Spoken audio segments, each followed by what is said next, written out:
அனைவருக்கும் வணக்கம். மோசே என்ற தேவமனிதனை பற்றி பார்ப்போமா?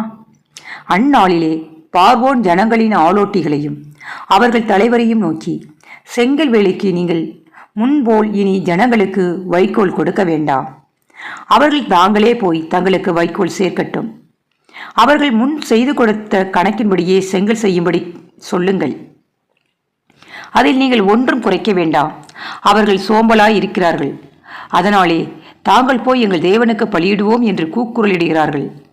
அந்த மனிதர் மேல் முன்னிலும் அதிக வேலையை சுமத்துங்கள். அதில் அவர்கள் கஷ்டப்படட்டும். வீண் வார்த்தைகளுக்கு அவர்களுக்கு செவி கொடுக்க விடாதிருங்கள் என்று கட்டளையிட்டான். அப்பொழுது ஜனங்களின் ஆளோட்டிகளும் அவர் தலைவர்களும் புறப்பட்டு போய் ஜனங்களை நோக்கி, உங்களுக்கு வைக்கோல் கொடுப்பதில்லை. நீங்கள் போய் உங்களுக்கு அகப்படுகிற இடங்களில் வைக்கோல் சம்பாதியுங்கள். ஆனாலும் உங்கள் வேலையில் ஒன்றும் குறைக்கப்படுவதில்லை என்று பார்வோன் சொல்கிறார் என்றார்கள். அப்பொழுது வைக்கோலுக்கு பதிலாக தாளடிகளை சேர்க்கும்படி ஜனங்கள் எகிப்து தேசம் எங்கும் சிதறி போனார்கள். ஆளோட்டிகள் அவர்களை நோக்கி, வைக்கோல் இருந்த நாளில் செய்தபடியே உங்கள் வேலைகளை ஒவ்வொரு நாளிலும் செய்து முடியுங்கள் என்று சொல்லி அவர்களை துரிதப்படுத்தினார்கள்.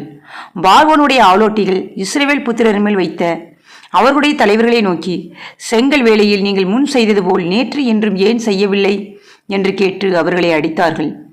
அப்பொழுது இஸ்ரவேல் புத்திரரின் தலைவர் பார்வோனிடத்திற்கு போய் சத்தமிட்டு, உமது அடியாருக்கு நீர் இப்படி செய்கிறது என்ன?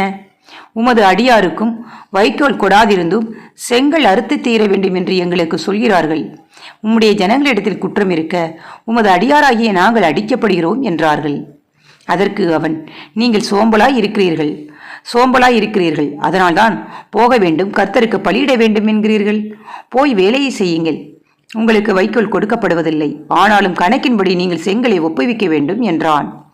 நீங்கள் ஒவ்வொரு நாளிலும் அறுத்து தீர வேண்டிய செங்கலில் ஒன்றும் குறைக்கப்படாது என்று சொல்லப்பட்டதினாலே இஸ்ரவேல் புத்திரர் தலைவர்கள் இக்கட்டு வந்தது என்று கண்டார்கள்.